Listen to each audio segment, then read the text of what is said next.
जेरै खोथा एरै खामानि मावफुंदों इउपिपिएल राजखान्थि दोलोआ बिसायख'थि समाव रायजो राजाफोरनो खोथा होबोनाय बायदिनो गोबां सेल्फ हेल्पफोरनो माइनाव बिथांखिनि गेजेरजों 25,000 रांनि चेकखौ राननानै होबोगासिनो दं दानि सोलिफुनाय इउपिपिएल सरकारा माइनाव सोरां बिथांखिखौ लोब्बा लाखिनानै दिनै 10 नं देबरगाव TCLCC नि बानजायनायाव मोन 8 सेल्फ हेल्प ग्रुपनो 25,000 करिया चेक रानदों। क'क्राझार तितागुरि ब्लकनि सिङाव थानाय 10 नं देबरगाव बियाबनि सिङाव थानाय तितागुरि BCDC नब्लाङाव दिनै देबरगाव बियाबनि सिङाव थानाय मोन 8 था सेल्फ हेल्प ग्रुपनि दैदेनगिरि आरो सोद्रोमाफोरनो 25,000 करिया चेक राननानै होदों। दिनैनि बे हाबाफारियाव TCLCC नि मासिगिरि बुद्धदेब मोसाहारि बिथांजों लोगोसे मिरु इउपिपिएलनि आइजो गांखंनि आफादगिरि प्रतिभा ब्रह्म आरो क'क्राझार जिल्ला इउपिपिएलनि सुजस मोसाहारि बिथांजों लोगोसे 10 नं देबरगाव ब्लक इउपिपिएलनि आफादगिरि बिजित बसुमतारी बिथांमोनहा बाहागो लायो। दिनैनि बे हाबाफारिजों लोब्बा लाखिनानै खौरांगिरिफोरनि सिगाङाव मा बुंदों फै मिथिना लानि। प्रमद बर' बिथाङा थांनाय जे बिटिसिनि जे बिसायख'थि बे बिसायख'थियाव बुंदोंमोन जुदि इउपिपिएल सरकारा जायोब्ला अब्लाना मोनफ्रोमबो सेल्फ हेल्प ग्रुपनो 70,000 रां अनसुंथाइ होगोन होननानै बिथाङा फोसावदोंमोन आरो बे लेखायैनो नोंथांमोना नुनो मोनबाय जे बिटिआर ओनसोलाव थानाय गासै 3,800 सेल्फ हेल्प ग्रुपनो गिबि खेबनि थाखाय 25,000 रां अनसुंथाइ होदों आरो बेबायदिनो दिनै देबरगाव जि समस्ति बे समस्तिनि सिङाव गासै 88 जि सेल्फ हेल्प ग्रुप दङ बिथांमोननो 25,000 रां करियै जे अनसुंथाइ होनाय जि चेक बे चेकखौ दिनै जोङो बेयाव रानदों।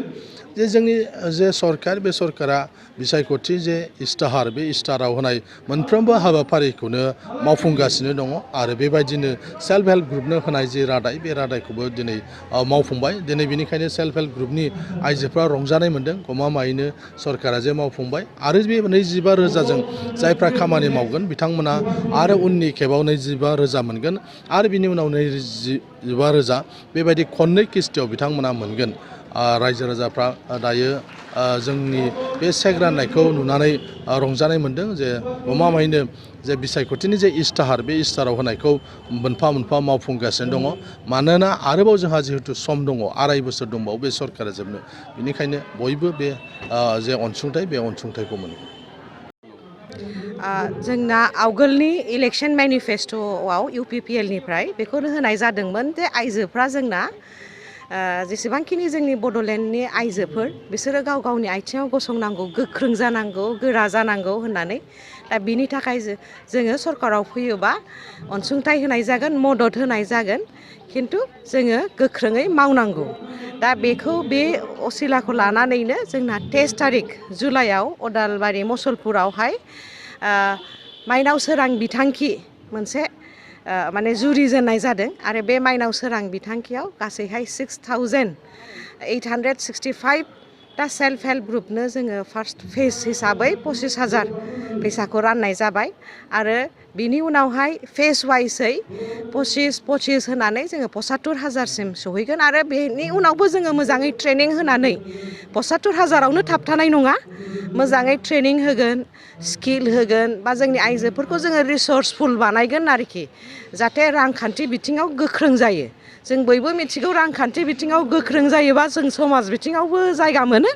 आरो समाज बिथिङाव जायगा मोनबासो जोङो राजनिति बिथिङावबो बाहागो लानानै जोङो पलिसि मेकिंआव थानो हागोन होनबासो जोंनि आइजोफ्रा सारिय' बिथिङै जोङो आवगायलांनो हागोन। दिनै जोङो माने साबायखर बावनो सानदों आइजोनि जानानै जोंनि मानगोनां बिटिआरनि चिफ प्रमद बर' सारखौ बिथाङा गोबां माइनाव सोरां बिथांखिजों लोगोसे गोबां आइजोफोरखौ माने आइजोफोरखौ गोसोआव लाखिनानै गोबां बिथांखि गायसनदों। बेखौ जोङो आवगोलनि थानाय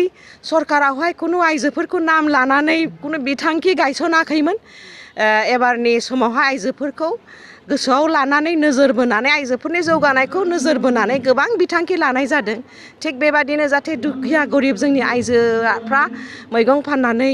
बा बायदि दाउ माबा माबि फाननानै आथिङाव गसंनो हायो बिनि थाखायबो अनसाय बिथांखिखौ फसंनाय जाबाय बा जोंनि दुखिया गोरिब बिमाया गावनि गथ' गथायखौ मोजां जाहाथे फोरोंनो हायो बा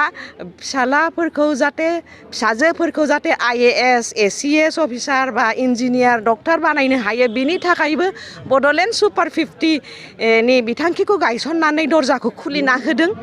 आरो माने जोङो नैबे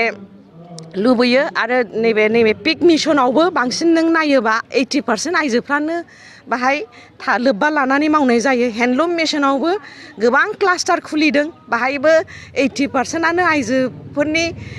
माने खामानियानो बांसिन जायो दा सेरिकालचार मिसन बा एम्फौ फिसिनायनि मिसन गायसनदों आरो बेजों लोगोसे दा आलारि सोरां माने बिथांखिखौबो गायसननायनि खामानिया जागासिनो दङ जेरावहाय जोंहा जाहाथे जोंनि माने समाजावहाय माने जोङो मेन्टेलि फिजिकेलि जोङो माने गोजोनै दा माने गोजोनै मावलांनो हायो बा जोङो परिबेसखौ होनो हायो सरकार माने बिथिंनिफ्राय गोबां खामानि माने आइजोफोरखौ नोजोर बोनानै बिथांखि लानाय जागासिनो दङ आरो नैबे 75,000 नि समावहाय आरो दा फैगौ समावहाय गोबां सेल्फ हेल्प ग्रुपा मोनजोबगोन माने 6,000 होनाय जागोन आरो बेबायदिनो फैबाय थागोन आरोखि जोङो आरो आइजोफोरखौ जोङो गोबां ट्रेनिं होनानै जाहाथे गोख्रों गावनि आथिङाव गसंनो हायो जोंना आरो मोनसे समायखिराबो लानाय दंमोन मोनसे भट मोनसे फसंथान होननानै दा बेफोरबो मोनफा मोनफा फसंथान सरकारि साख्रियाल' मोनसे एस्टाब्लिशमेन्ट बा फसंथान जानो हाया बा जोङो बिजनेस होनानै बयखौबो लामा दिन्थिनायाबो मोनफा मोनफा फसंथान जायो दा जोङो मिजिं थियो जोंनि आइजो माहारिया गोख्रोङै आवगायबोगोन आरो समाज बिथिंबो गोख्रोङै मावनो हागोन এই চেক পাইছোঁ ভালে লাগিছে এইটো দি আমি কিবা নহয় কিবা কাম কৰি যাম আকৌ আগবঢ়াই যাম আৰু 25,000 পালে আৰু আগবঢ়াই যাম এনেকৈ কৰি থাকিম আমি এই কোকৰাঝাৰৰ পৰা শান্তি বসুন্ধৰা মহিলা কল্যাণ সমিতি এইটো 17 কি কাম কৰিছে এতিয়ালৈকে সেলফ হেল্প গ্ৰুপৰতো এতিয়া কেতিয়াবা দোকান আছে আমাৰ এই দোকানতে কৰি আছো পিঠাৰ কাজ কৰোঁ এই লাডু চাডু বনাওঁ কি কৰিব বিচাৰিছে এতিয়া এনেকৈ কৰিম লাডু চাডু বনাই বিক্ৰী কৰিম चिराङाव सावस्रि सिबिथायनि थाखाय मोनसे मोजां फाहामथायनि राहाखौ लानानै फैदों SD क्लिनिकआ आथिखालाव सुबुंनि देहायाव नुजाथिबाय थानाय डायबिटिस बेरामनि थाखाय मोजां फाहामथाय होयो SD क्लिनिकआ चिरां जिल्लानि SBI काजलगाव ब्रान्चनि लांगोनायाव फसंनाय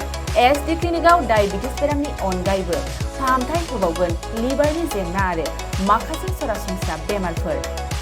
बे SD क्लिनिकआव डायबिटिस बेरामनि फाहामथायखौ होगोन जर'खा फाहामगिरि डक्टर समिक देबा नोंथांमोना फुं आरो मोनाबिलि समावबो बे क्लिनिकआव फाहामथाय लानो हागोन डक्टर लेबरेटरि मुलि ECG सिबिथायनि खाबुफोरखौ बे SD क्लिनिकआव मोनजोबगोन जुदि SD क्लिनिकआव रायजो राजाफ्रा गाव गावनि देहायारि जेंनाखौ फाहामथाय लानोबा नैबे मबाइल नम्बर 7002293924 एबा 9954687226 आव थोंजों मुं थिसननो हागोन